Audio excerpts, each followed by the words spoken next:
Media మిత్రులందరికీ good morning తెలియజేస్తూ ఈరోజు ఈ ప్రెస్ కాన్ఫరెన్స్లో బీజేపీ సీనియర్ నాయకులు మాజీ ఎమ్మెల్యే గారు పెద్దలు ఎన్వీఎస్ ప్రభాకర్ గారు మాట్లాడతారు. ఈ సమావేశంలో మా జయశ్రీ అక్క బీజేపీ రాష్ట్ర కార్యదర్శి గారు కూడా పాల్గొన్నారు.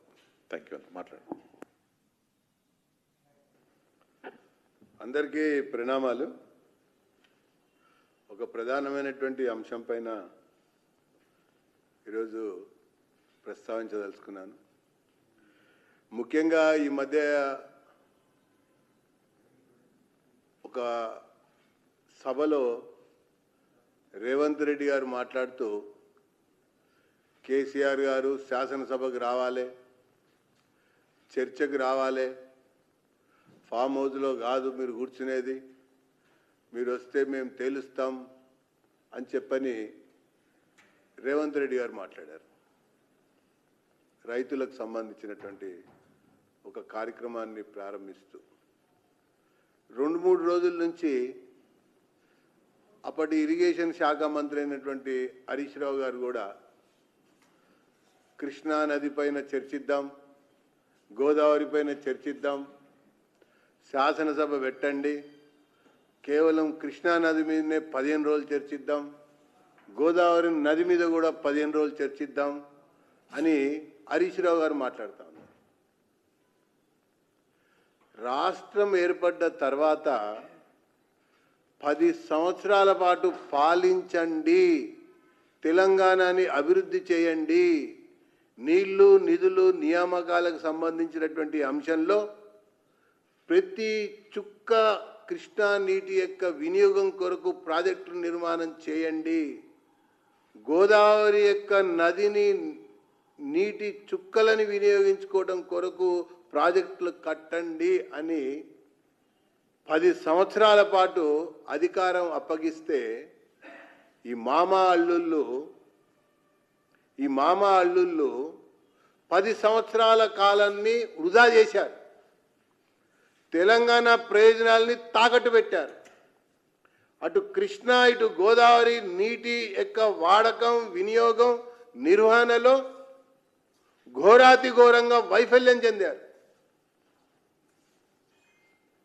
ఇప్పుడు వీళ్ళు చర్చ అని చెప్పని రచ్చ చేయటం కొరకు మాట్లాడుతూ ఉన్నారు. అసలు చర్చ దేనికి చేస్తారు?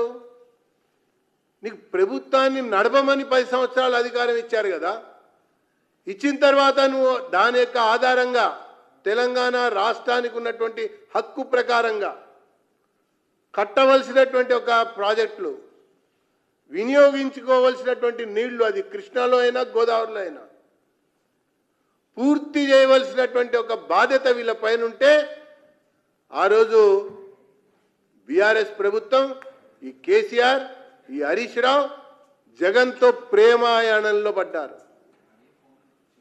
ప్రేమాయాణంలో పడి నీరు గార్చారు. అంతకుముందు 10 సంవత్సరాలు కాదు, ఈ రాష్ట్రాన్ని ఎక్కువ భాగం పరిపాలించింది కాంగ్రెస్ పార్టీనే. అక్కడ ఇక్కడ కూడా, అంటే కేంద్రంలో ఆనాటి ఆంధ్రప్రదేశ్లో కూడా అసలు కృష్ణా నది గోదావరి నది వాడకం సంబంధించినటువంటివి ప్రాజెక్టులు కట్టవలసినటువంటి విషయంలో 2 సంవత్సరాలు అన్నారు, 3 సంవత్సరాలు అన్నారు, 5 సంవత్సరాల ప్రాజెక్టులు దీర్ఘకాలిక ప్రాజెక్టులు అని చెప్పని రాజశేఖర రెడ్డి గారు శంకుస్థాపన చేశారు జలయజ్ఞం సమయంలో. ఒకవైపున ఇందిరమ్మ రాజ్యమే అంటూ ఆయన యొక్క పీరియడ్, ఆయన తర్వాత ఉన్నటువంటి కిరణ్ కుమార్ రెడ్డి గారు, తర్వాత రోషే గారి యొక్క కాలంలో అవి కూడా పూర్తి కాల. కాంగ్రెస్ పార్టీ యొక్క ప్రభుత్వంలో తెలంగాణ యొక్క ప్రాంతంలో చేపట్టినటువంటి ప్రాజెక్టులు పూర్తి చేయనటువంటి ప్రభుత్వం కాంగ్రెస్ ప్రభుత్వం. ఇప్పుడు వీళ్ళు ఈ కాంగ్రెస్ నాయకులు డోలాయానంలో పడ్డారు.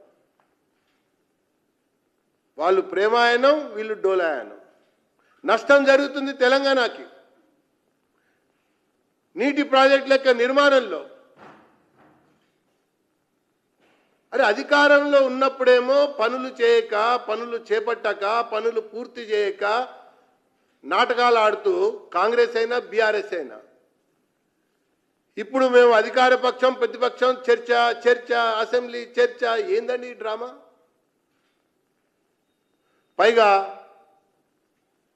మా లేఖతో కేంద్రం కళ్ళు తెరిచిందంటాడు బనకచర్లపై ఒకరు.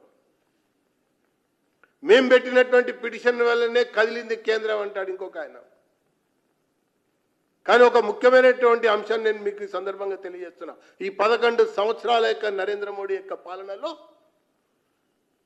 భారతదేశంలో ఉన్నటువంటి అనేక రాష్ట్రాలు గతంలో కాంగ్రెస్ అధికారంలో ఉన్నప్పుడు నీళ్ల కొరకు బందులు జరిగినాయి, నీటి యొక్క విడుదల కొరకు బందులు జరిగినాయి, భాష కొరకు బందులు జరిగినాయి, సరిహద్దు జిల్లాలు గుర్తించడం కొరకు బందులు జరిగినాయి అనేక చోట్ల కాంగ్రెస్ కేంద్రంలో అధికారంలో ఉన్నప్పుడు.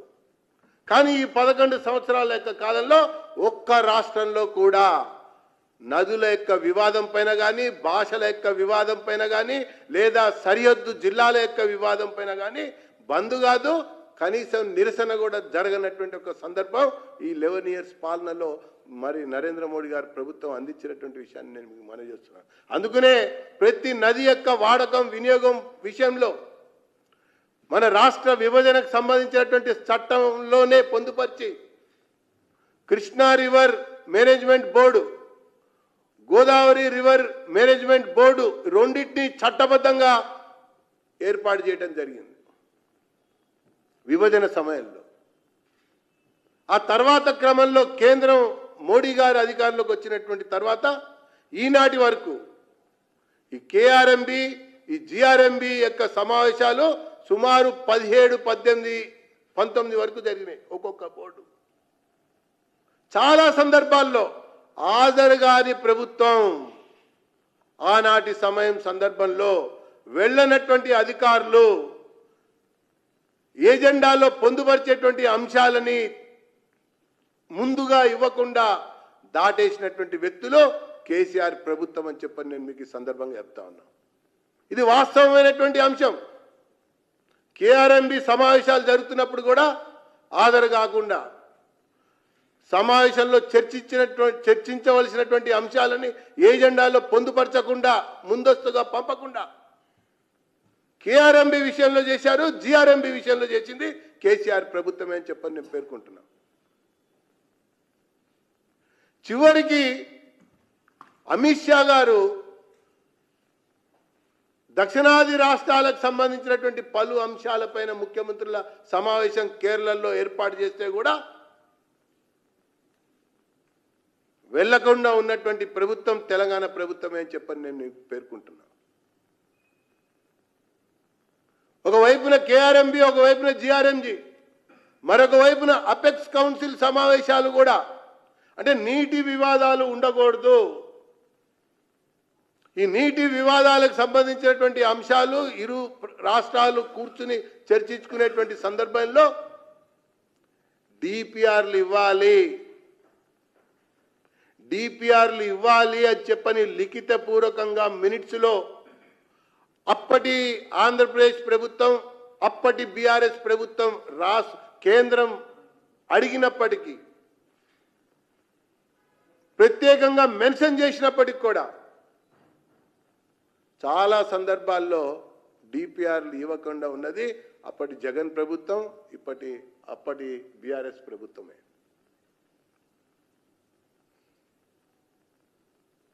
జలవనరుల శాఖ ఈరోజు భారతదేశంలో సమర్థవంతంగా వ్యవహరిస్తోంది. ఏ నది పైన కూడా హక్కుల యొక్క ఆధారంగానే నిర్మాణాలు సాగాలని, కేటాయింపుల యొక్క ఆధారంగానే కట్టడాలు ఉండాలని తరచూ రాష్ట్రాలతో సంప్రదింపులు జరుపుతున్నటువంటి మంత్రిత్వ శాఖ జలవనరుల శాఖనే కానీ వీళ్ళ లేఖల వల్ల, వాళ్ళ యొక్క సూచనల వల్ల కదిలింది కేంద్రం అంటే మాత్రం కట్టు కథలు మాట్లాడినట్టే బీఆర్ఎస్ను కాంగ్రెస్ అని చెప్పని నేను పేర్కొంటున్నాను. ఇక పోతే ఇంకొక ముఖ్యమైనటువంటి అంశం, ఒకవైపున విచారణలు జరుగుతూ ఉన్నాయి. పురపాలక శాఖ పరిధిలో జరుగుతూ ఉంది, హోం మంత్రిత్వ శాఖ పరిధిలో జరుగుతూ ఉంది, ఇరిగేషన్ శాఖలో జరుగుతూ ఉంది, ఆర్థిక శాఖతో పాటు క్యాబినెట్ యొక్క నిర్ణయాలపైన కూడా విచారణలో అంశాలుగా తెలుసుకోవటానికి సంఘాలు ప్రయత్నం చేస్తున్నాయి, వేసినటువంటి కమిషన్లు. ఈ కీలకమైనటువంటి విచారణ జరుగుతున్నటువంటి సమయంలో మేము పత్రాలు బయట పెట్టాలనా, పత్రాలు మా దగ్గర కూడా ఉన్నాయి, మేము పత్రాలు తీసుకొని శాసనసభకి రావాలనా అని మాజీ మంత్రులు మాట్లాడుతున్నారంటే అసలు ఇప్పుడు రాష్ట్రంలో అసలు కాంగ్రెస్ ప్రభుత్వం నడుస్తున్నట్ట లేదా బీఆర్ఎస్ సంబంధించినటువంటి ఒక మాజీ మంత్రుల యొక్క ప్రభావంతోనే హవాతోనే పరిపాలన కొనసాగిస్తున్నారా అన్నటువంటి విషయం పెద్ద డౌట్గా కనబడతా ఉంది. అది ఫార్ములా ఈ రేస్ అయినా అంతే, కాళేశ్వరం అయినా అంతే, ఫోన్ ట్యాపింగ్ అయినా అంతే, లేకపోతే ఓటు నోటు కేసు అయినా అంతే. ఇవన్నీ మనం చూస్తున్నాం. ఒకవైపునేమో 16,000 దరఖాస్తులు ఆర్టీఐ యాక్ట్ కింద సమాచారం కోసం దరఖాస్తు చేసుకుంటే పెండింగ్లో పెట్టి సమాచారం ఇవ్వటల్లా ప్రభుత్వం. కానీ ఈ పత్రాలు ఎలా లభ్యమవుతున్నాయి బయట అనేది పెద్ద చర్చనీయాంశం అని చెప్పని నేను పేర్కొంటూ, అసలు పేరుకే కాంగ్రెస్ ప్రభుత్వం నడుస్తున్నట్టుగా ఉంది, నడిపిస్తుందంతా బీఆర్ఎస్ సంబంధించినటువంటి మాజీ మంత్రులు. అప్పుడు విచారణ అప్పటి అధికారులు ఎవరైతే విచారణ ఎదుర్కొంటున్నారో వాళ్ళే ఈ కథ నడుపుతున్నట్టుగా కనబడుతున్నటువంటి దృశ్యం అని చెప్పని నేను పేర్కొంటా ఉన్నా.